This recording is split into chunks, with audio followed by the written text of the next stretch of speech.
Pagpasok mo sa opisina nyo, ay bigla na lang lumapit sa iyo yung boss mo, welcome ka, at biglang nilinis yung sapatos mo. Sabi ng boss mo, ay, ang dumi ng sapatos mo, linisan ko muna. Tapos na yung, pasukan sa eskwelahan. Pero sa mga bata, mga estudyante, isipin mo, pagpasok mo sa eskwelahan, sinalubong ka ng principal. At sabi ng principal, ay, saglit lang, nilinisan ko muna yung sapatos mo. Sa mundo natin, ang ordinaryo, sila ng mga nasa mataas na posisyon, sila ang pinaglilingkuran. Samantala, sila na nasa ilalim ng otoridad, sila ang naglilingkod. Pero, sa kaharian ng Diyos, tinuturo ni Jesucristo ang kabaligtaran. Sa kaharian ng Diyos, in the kingdom of God, it is the opposite. Matututunan natin mula sa mga pahina na binasa natin kanina, sa teksto natin, yung katotohanan ng pagpapakumbaba, pagtataas, at serbisyo. Mahaba yung passage natin, mula chapter 10, verse 32, hanggang chapter 10, verse 52. Pero meron yung tatlong sections. Yung unang section ay yung final prophecy ni Jesus tungkol sa kanyang passion, kanyang kamatayan at pagkabuhay ng muli. Nabasa natin, nagbigay siya ng propesiya, nakakamakin siya, dudurahan siya, lalatibuhin siya, papatayin siya. Pagkatapos ng 3 araw siya ay babangon mula sa hukay. Yun yung unang section. Yung pangalawang section ay tungkol naman sa magkapatid na Zebedeo. Ito naman ay nasa chapter 35 hanggang 45, yung large chunk ng binasa natin kanina. Yung magkapatid na Zebedeo, si James o si John, nagtanong kay Jesus kung pwede ba sila na sa glory ni Jesus, isa sa kanila nasa kanan, isa sa kanila nasa kaliwa. Ibig sabihin, mataas na posisyon yung hinihiling nila. Lord, bigyan mo kami ng promotion. Bigyan mo kami ng exalted status pag kaupo mo sa iyong kalwalhatian. Yun yung request ng magkapatid na Zebedeo, anak ni Zebedeo. At dito nakita natin yung turo ng Panginoong Yesus tungkol sa pagpapakumbaba. At sa huling section, verses 46 hanggang 52, nakita natin yung pagpapagaling sa bulag na si Bartimeus. Yung sinabi nila, tumahimik ka, tapos lalong sumigaw. Panginoon, pagalingin, tulungan niyo ako. Sabi lang, manahimik ka dyan, lalong sumigaw, lalong nag-ingay. Kaya sabi ni Jesus, sige, palapitin niyo sa akin, at pinagaling siya ng Panginoon Jesucristo. We will be focusing on the middle story. Mag-focus tayo doon sa gitnang section ng mahabang talatak na meron tayo. And in the middle story, we will focus on verse 45. Ito yung sinabi ni Jesus, ito yung final words ni Jesus doon sa second section. Sabi ni Jesus, verse 45, for even the Son of Man did not come to be served, but to serve and to give His life as a ransom for many.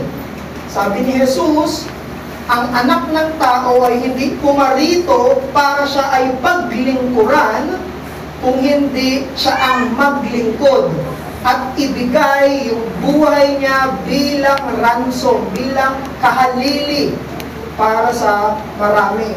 Ito yung final words ni Jesus pagdating sa aral ng pagpapakumbaba, aral ng serbisyo, paglilingkod, at aral ng pagtataas sa kaharian ng Diyos. Alam natin na si James at si John perhaps may mga kaya to. They were economically perhaps mas higher middle class sila. Alam natin to mula sa mga data natin sa New Testament. Kasi ang tawag sa kanila, mga anak ni Zebedeo. Pag ginamit pag kilala ka sa isang pangalan, yung pangalan yung kilala. Kilala si Zebedeo. Ang mga anak ni Zebedeo yan. Naalala nyo rin na mayroong mga slaves. Nung tinawag ni Jesus si James at si John, ang sinabi ni James sila'y nangingisda kasama yung mga alipin ng tatay nila. meron silang mga slaves. May pagmamay-ari sila ng mga slaves. So perhaps itong si James at John, may kaya. May economically okay sila. At ito yung perhaps pinanggagalingan nila, kaya humihiling sila ng exalted status sa Panginoong Jesus.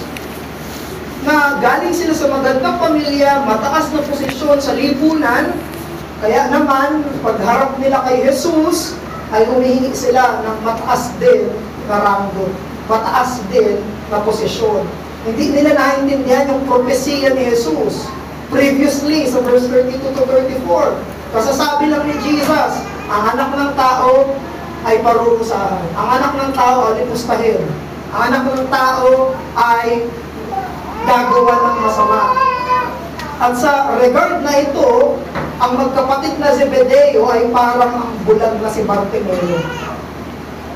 These brothers, James and John, are like the blind Bartimaeus. They cannot see.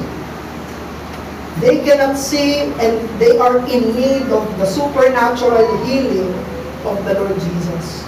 Pero pagagalingin sila ni Jesus mula sa pagkabulag nila sa katotohanan sa pamamagitan ng salita.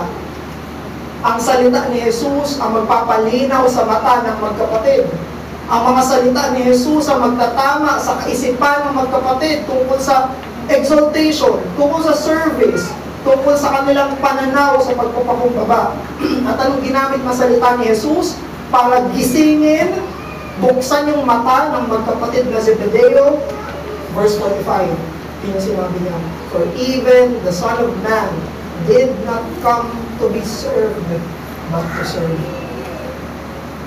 Yung salita niya magpapamulat sa mata nila.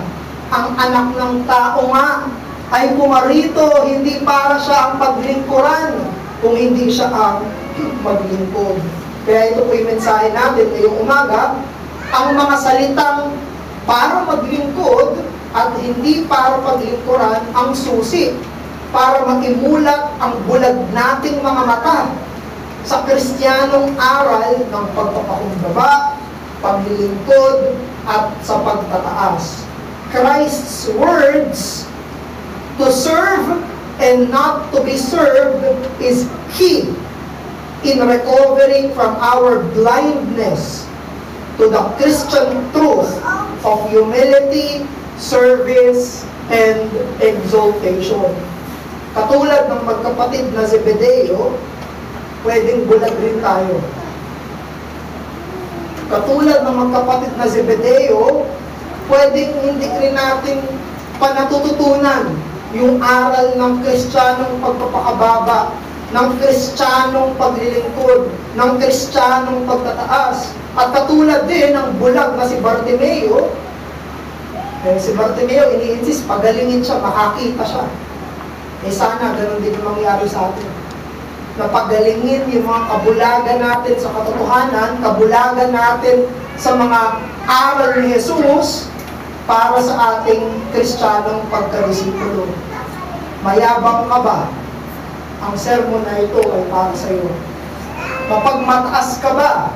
Gusto mo ba nasa mataas kang posisyon? Ang sermon na ito ay para sa iyo. Ikaw ba'y naglilingkod sa Diyos? Ang sermon na ito ay para sa iyo. Ikaw ba'y katulad ng magkapatid na Zebedeo? Ang sermon na ito ay para sa iyo. Katulad ka ba ni Bartimeo? Ang sermon na ito ay para sa iyo.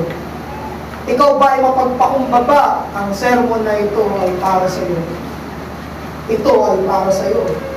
Kaya dito sa salita ni Jesus na to serve and not to be served, meron tayong dalawang paksa na titignan.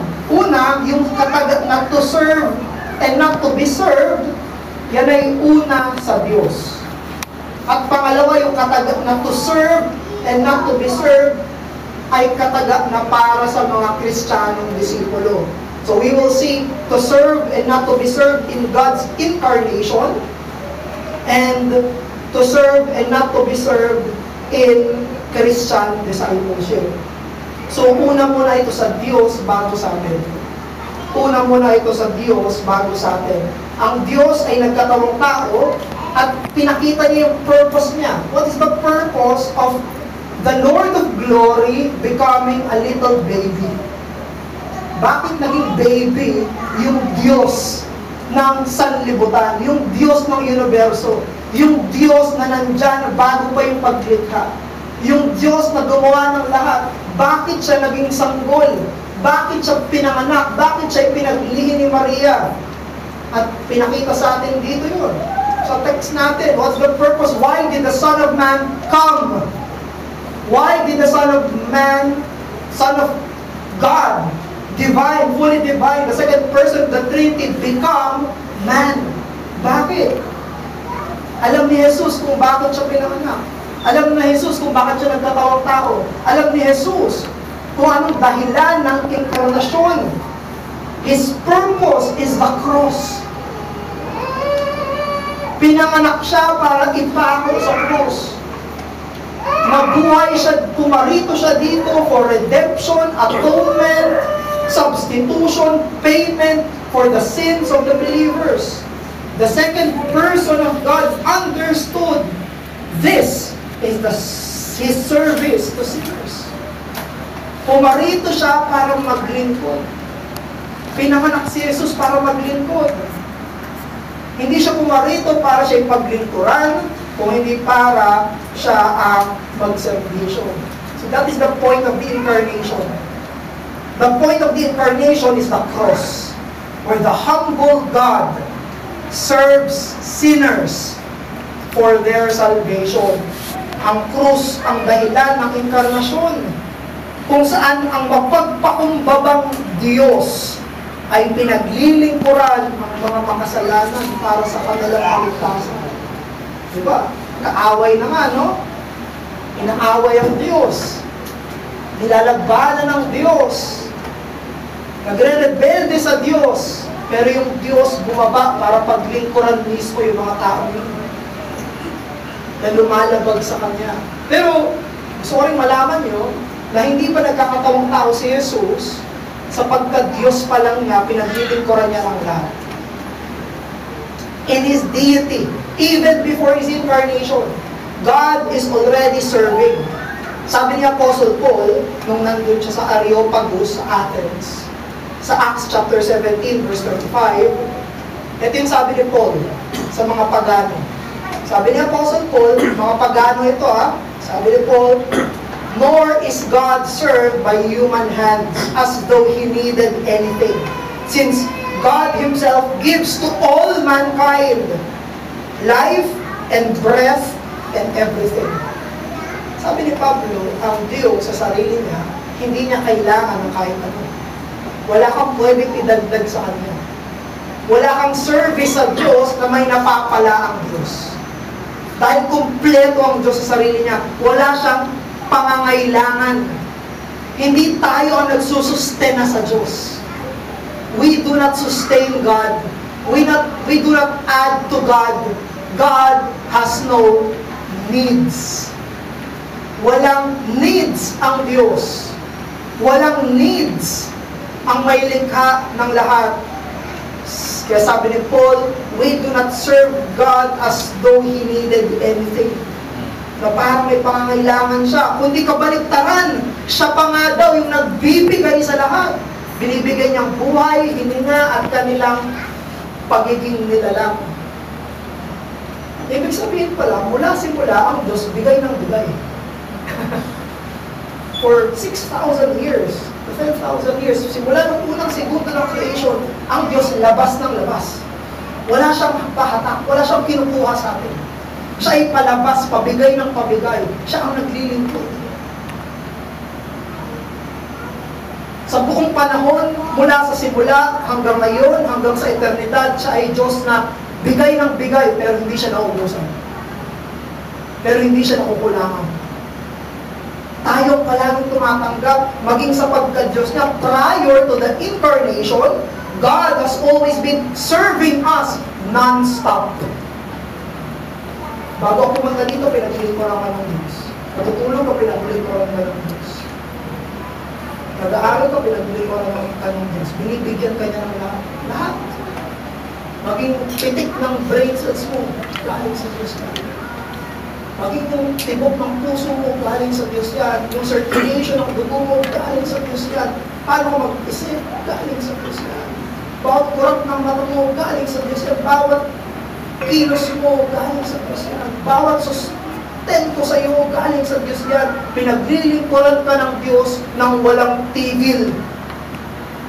Personally. Hindi generally. Personally. God gives you life and breath and everything as the God of creation. Pero there is a greater and superior service ng Diyos na higit sa hininga, higit sa buhay, at higit sa existence. Ang superior service ng Diyos ay kaligtasan. Ang superior na paglilingkod ng Diyos ay sa pamamagitan ng pagdanak ng dugo ng bugtong niyang anak. Again, imagine, isa sa mga top nations leaders. Sa buong mundo, tinitingala itong taong ito. Kahit sino nakikinig sa kanya ng mga matataas na tao, pag pinatawag niya, tutugon. At yung taong yun, pumunta sa Pilipinas. Private jet pa. At pagpunta niya sa Pilipinas, dumiretso siya sa bahay niyo. Kumatok siya sa pinto niyo. At pagpasok niya sa pinto niyo, ay hinugasan yung paa. At sinabi niya na bubuhay siya para hugasan yung paa. Anong magiging reaction niya? Alam niyo, napaka-unworthy illustration pa yan sa kung anong ginagawa ng Diyos sa atin. Mas higit ang ginawa ni Jesus, mas higit si Jesus sa kahit sinong tao, pero ang ginawa niya, hinugasan niya yung paa ng disipulo. Pero alam niyo, higit na ginawa niya, hindi niya lang hinugasan yung paa, yung mga makasalanan, hinugasan niya yung puso nila. Sa pamamagitan ng sarili niyang dugo, na dumanak sa krus ng Kalbaryo. Jesus Christ, who is equal with the Father and with the Holy Spirit in eternity, He entered time, become a baby, in order to go to the prophesied cross. The person of Christ did not just wash our feet, He washed our hearts. By His blood, through His death. You know, the gospel story is about the God who serves sinners. Mark 10:45. He came not to be served, but to serve. Paano yung service na yun? And to give His life as a ransom for many. That is His service. Paano siya nag-serve? Ibinigay niya yung buhay niya bilang kahalili para sa mga makasalanan. The gospel story is about the God who serves sinners. Mapagpakumbabang Diyos. Kaya ito isang polemic, ito yung polemical sa mga maling kaisipan natin tungkol sa Diyos. Kung iniisip ko ang Diyos ay nandun sa langit na sitting pretty, na inuutusan niya lang tayo na paglingkuran niyo ako, ang iniisip mo ang Diyos ay nakaupo lang sa trono niya na parang tamad, na walang ginagawa, hindi iyan ang Diyos na kasulatan. Yung Diyos na iniisip mo ay hindi ang Diyos ng kasulatan. Dahil ang Diyos ng kasulatan ay naglilingkod. Ang Diyos ng kasulatan ay palaging nagbibigay. Ang Diyos ng kasulatan ay palaging nagpapakumbaba. Kabaligtaran yan ng pagano, makamundong pag-iisip, katulad ng 12. Sa paganong mundo, sabi ni Jesus, kung sining mataas, mas mataas ang posisyon mo, mas konti daw ginagawa mo. Mas mataas ang posisyon mo, mas maraming naglilingkod sa'yo. Sabi ng Diyos, hindi ganyan sa kaharian niya. Sabi ni Jesus, hindi ganyan sa kaharian ko. Sabi niya, kung sino nasa taas, siya yung alipin ng lahat. Sino pinakamataas? Diyos! Sino nasa tuktok-tugatog? Diyos! At sino naglilingkod sa lahat? Diyos.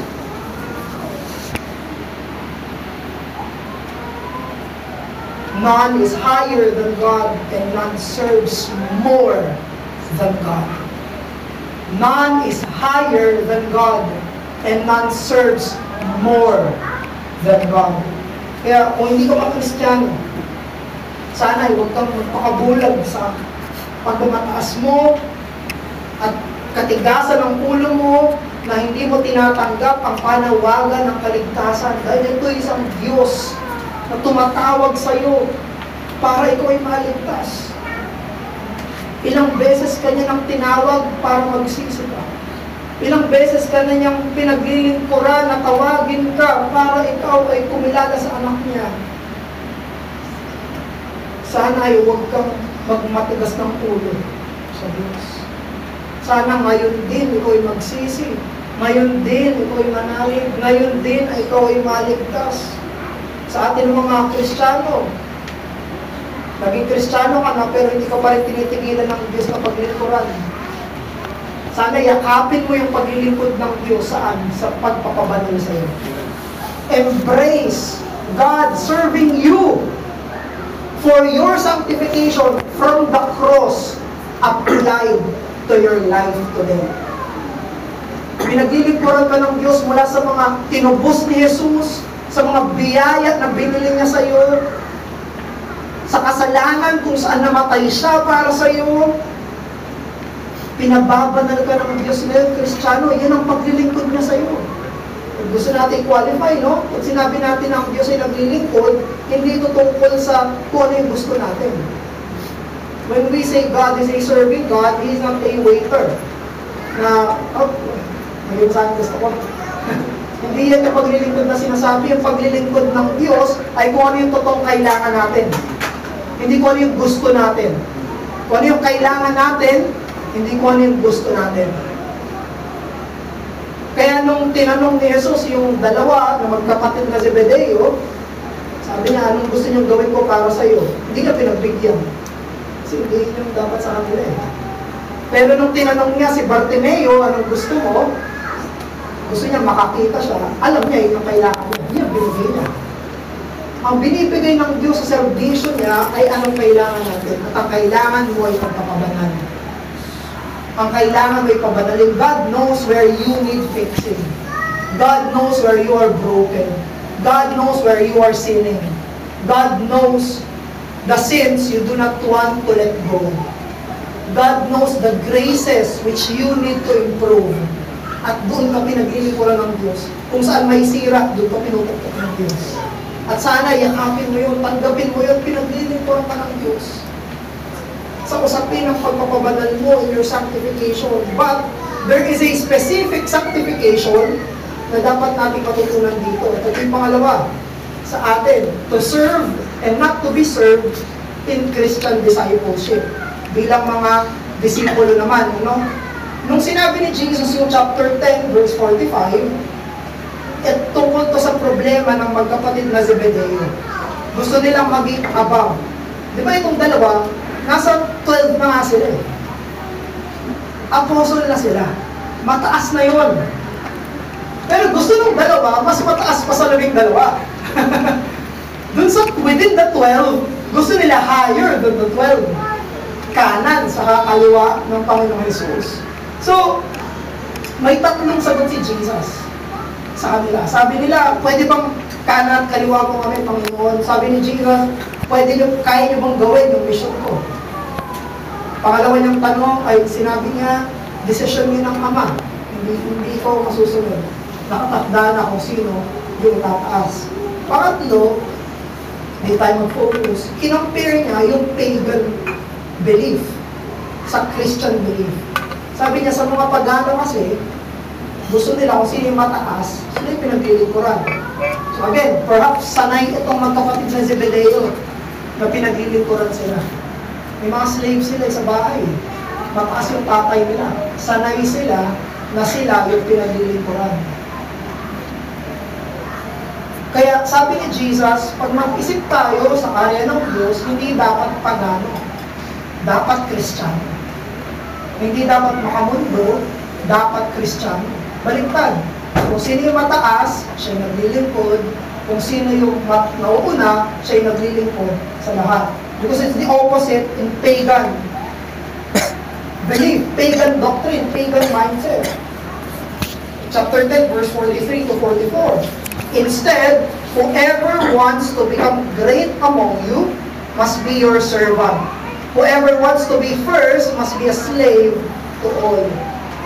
So, nung sinabi ni Jesus yung chapter 10, verse 45, ito yung final example ni Jesus. Final teaching ni Jesus sa dalawa. Actually, sa labing dalawa kasi pinatawag niya na sila lahat eh. Nagagalit-galit na kasi, nag-away na eh. Sabi ni Jesus, halika kayo lahat. Sa kanya na sinabi, the Son of Man did not come to be served, but to serve. Yung word na serve doon, ay yung Greek word na diakoneo. Doon galing yung salitang deacon. Ang word na deacon ay servants, serving. So, nung sinabi ni Jesus na the Son of Man did not come to be deacon, but to deacon. Ibig sabihin, yung paglilingkod ay hindi lang sa mga deacons. Sa lahat ng Kristiyano ito. Sabi ni Jesus, ako ang unang naglingkod, now follow me. Ako ang unang naglingkod, ngayon sundan niyo ako. Lahat ito ng mga mananampalataya. Lahat ito ng mga Kristiyano. Ganyan ang itsura ng Christian discipleship. Ang Christian discipleship, it is the imitation of the cross, where one seeks to serve and not to be served. Yan ang Christian discipleship. Yung panggagaya sa cross, kung saan ang isang tao ay sinisikap na maglingkod at hindi ang paglingkuran siya. Gusto natin i-clarify. Hindi ito tungkol sa tanggihan mo na paglingkuran ka. Yan ang tinuturo. Hindi sinasabi, huwag niyo ako i-serve. Gusto ako lang mag-serve. Hindi ganyan ang tinuturo ni Jesus. But it is the refusal na ang priority niya ay ang paglingkuran siya. Hindi niya sinasabing huwag siyang paglingkuran. Sinasabi niya, hindi niya priority. Hindi yan ang dinedemand niya kaagad-agaran. Ang dinedemand niya ay ang sarili niya, na siya ay maglingkod. Alam niyo, sinamba si Jesus. Sa John chapter 9, ng bulag, sa Matthew 28, ng mga disciples, Jesus was worshipped. Pero hindi niya tinanggihan yung worship. Hindi niya sinabi, oops, huwag niyo kayo worship. Tinanggap ni Jesus ang pagsamba. Karapat-dapat siyang sambahin. He did not refuse people's worship. But you know what? Jesus is not needy for worship. Hindi siya needy. Hindi siya kung saan pumunta, sambahin niyo ako, sambahin niyo ako, sambahin niyo ako. Hindi siya ganoon. Hindi siya punta sa bayan, sambahin niyo ako ha. Hindi siya needy. Jesus is not needy. Tinanggap niya ang pagsamba dahil hindi yun ang priority niya. Hindi sinabi, yung pumarito para paglingkuran, pumarito ako para ako ang maglingkod. As if his life is not complete without worship of those around him. Hindi totoo yan. Buhay pa rin si Jesus kahit walang sumasamba sa kanya. Ginagawa pa rin ni Jesus ang obligasyon niya ng kaligtasan kahit walang sumasamba sa kanya. Kahit hindi ginagawa ng mga tao yung responsibilidad nila sa kanya, Jesus still served. Anong implication sa atin nun? Ang mga needs mo ay hindi unimportant. Ang mga needs mo, that's important. Pero, hindi sila dapat ang priority mo. Hindi ang priority mo ay kung ano yung obligasyon ng iba sa'yo. Ang priority mo ay hindi yung needs mo. Ang priority mo ay kung ano yung pwede mong gawin. Ang priority mo ay ano yung paglilingkod, serbisyo, papalabas galing sa'yo. What preoccupies the mind of our Lord is how He will serve for our salvation. On His whole life, He's preparing for the cross. He prepares for the prophesied cross. Kaya ikaw, Kristiyano, kung gusto mong lumago sa mapagpakumbabang Kristiyanong paglilingkod, ang tignan mo ay ang Diyos na pinaglilingkuran ang kaluluwa mo doon sa cross, look back to the cross. You want to grow in your service? Look to the cross. Intentionally, contemplatively, prayerfully, worshipfully. Aminin ko, maraming pagkakataon na naiisip ko sa lahat ng lugar, sabihin ko, ako na naman gagawa. May mga pagkakataon, naiisip ko yan. Ako, ginagawa na nga ako pa rin gagawa nito. Hindi ko na mapangalanan, no? Kung ano yung mga ginagawa. Pero naiisip ko yun. But sa mga panahon na naiisip ko yun, kailangan ko mag-repent. Kailangan ko mag-repent. Dahil hindi ako tumitingin sa krus enough by faith. Sa mga panahon na sasabi natin yun, sa panahon na sabi natin, ako na naman ang gumagawa, kumikilos. Nakakalimutan natin ang krus. Nakakalimutan natin na tayo yung pinaglilingkuran ng Diyos muna. Marami sa mga ministerial burnouts, dalawang dahilan. Una, talagang kailangan ng pahinga, kailangan talaga ng literal rest. Pero pangalawa, kailangan, ang failure nito ay ang tumingin sa krus. Tumingin kay Jesus, tumingin sa Diyos na unang naglilingkod. Mabuting balita yan, dahil ang hindi natatapos na bukal ng paglilingkod ay ang Diyos. Siya ang naglilingkod sa atin, araw-araw. Siya ang naglilingkod sa atin, sa kaligtasan. Siya yung mapagpakumbaba na nagbibigay sa atin. Kaya kapag tinutokso tayo ng demonyo, tinutokso tayo ng kaaway, at hinahalimbawa pa ng mundo, itong sinasabi ng mundo, iti maririnig mo sa mundo, iti maririnig mo sa sarili mong puso, palagi na lang ako naglilingkod, panahon na para sila naman ang maglingkod, panahon na parang priority ko naman ay sarili ko. Kapag narinig mo yung tuksong yan, alalahanin mo ang krus. Alalahanin mo ang Diyos.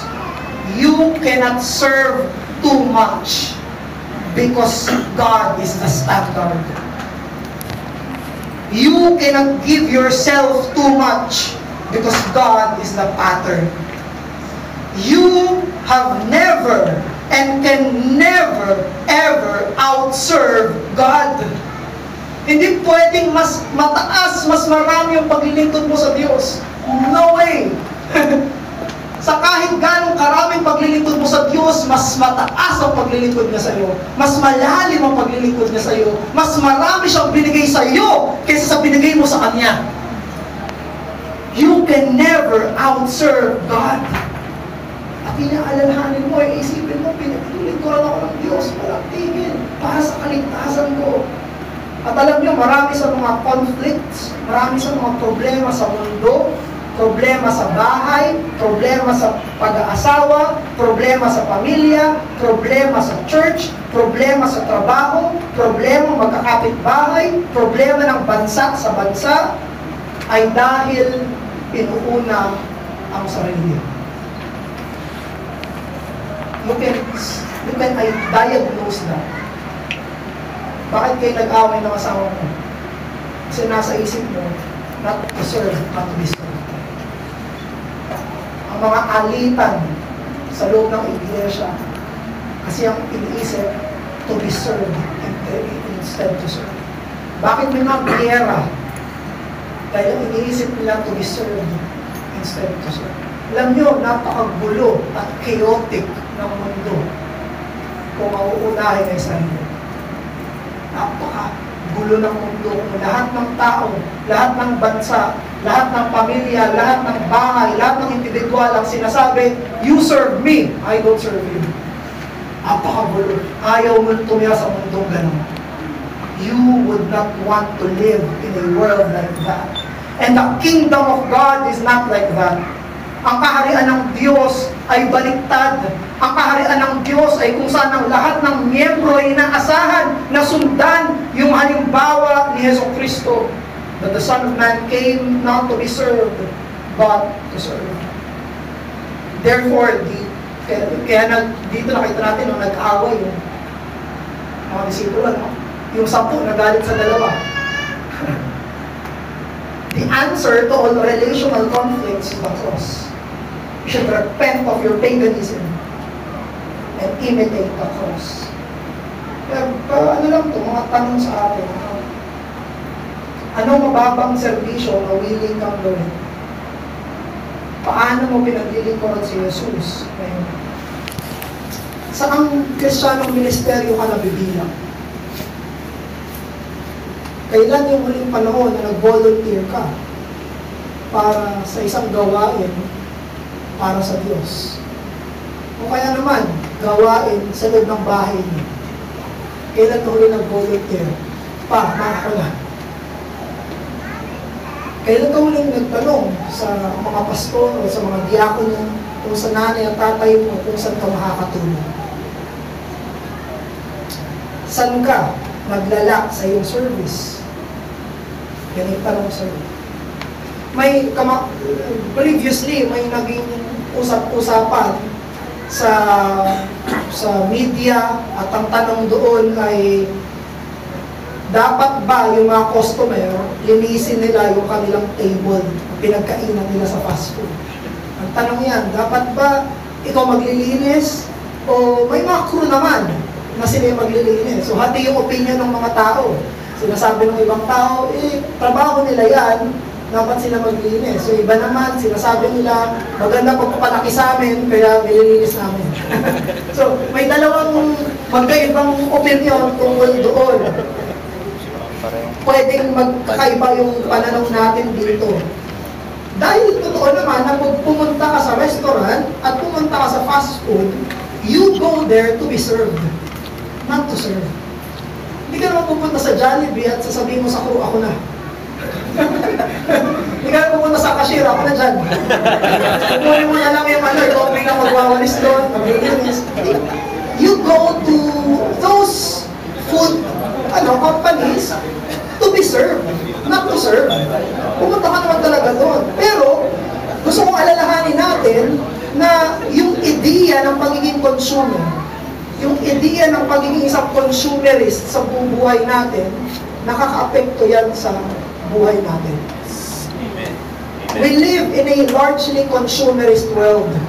Therefore, it affects our lifestyle. Yung ginagawa natin sa McDo, Jollibee, nadadala natin sa bahay. Nadadala rin natin sa church.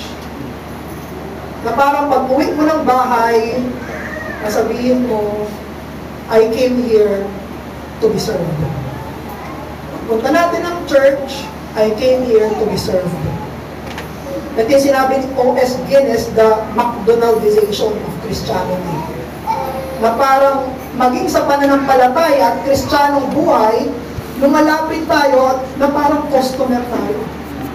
Pupunta tayo sa church parang customer. Perhaps ito yung case ng Zebedee brothers. Dahil influential sila, economically stable sila, nung sinunod nila si Jesus, akala nila ganun pa rin. Sila pa rin ang paglilingkuran. That's why, brethren, mga kapatid, mga tagapakinig, dalawa lang. Either you have a cross lifestyle or a consumerist lifestyle. Either you are being discipled by McDonald's, or you are being discipled by Jollibee, or you are being discipled by Shopee. Dinidisipulo ka ng consumerism na mundo. Na sa lahat ng puntahan mo, dapat ikaw ang paglingkuran. Or you have a cross lifestyle. You pick up your cross, you carry your cross, and you follow Christ. O kung kahit saan ka magpunta, ikaw ang maglilingkod, at hindi ikaw ang paglilingkuran. Either you have a cross lifestyle or a consumerist lifestyle. Bilang pagtatapos, ang mga salita ni Jesus, not to serve and not to be served. This is key, susi ito sa pag-recover natin ng mga mata natin sa Kristiyanong katotohanan ng pagpapakumbaba, serbisyo at pagtataas. Nung pinrophesy ni Jesus na siya ay pupunta sa cross, prophecy yan din yun ni Jesus sa lahat ng disipulo niya. Nasusundan siya ng lahat ng disipulo niya sa cross. Kaya nung tinanong niya yung magkapatid na Zebedeo, kaya niyo bang inumin yung iinumin ko? Sabi nila, oo. Sabi ni Jesus, tama kayo. Kung anong ininom ni Jesus, ay iinumin din natin lahat. Kung ano yung pinasa ni Jesus na krus, ay pagdadaanan din lahat ng mga disipulo. The prophecy of Jesus is not only for himself. The prophecy of Jesus is for you, for you, for you as a disciple. And the prophecy is, you did not come here to earth to be served, but to serve. Kailangan tayo, Diyos namin, Amang, makapangyarihan sa lahat. Maraming salamat po sa mga salita ng Panginoong Jesucristo, sa talata at naratibo at istorya na totoong nangyari sa kasaysayan at totoong salitang makapangyarihan. Nihiling namin na matuto kami mula sa mga salita na ito, na kami ay sumunod sa nauna sa amin na si Jesus. Siyang Diyos na naglilingkod at siyang nagkatawang tao para sa kaligtasan namin. At kami bilang mga disipulong niligtas, tumanggap ng kaligtasan ay magkaroon ng puso sa pagpapakumbaba at pagkilos sa salvation. Pinupuri namin kayo, O Diyos. Kayo ang unang dayakonero. Sundan namin kayo sa pagiging dayakonero. Sa pangalan ng Panginoong Jesus. Amen.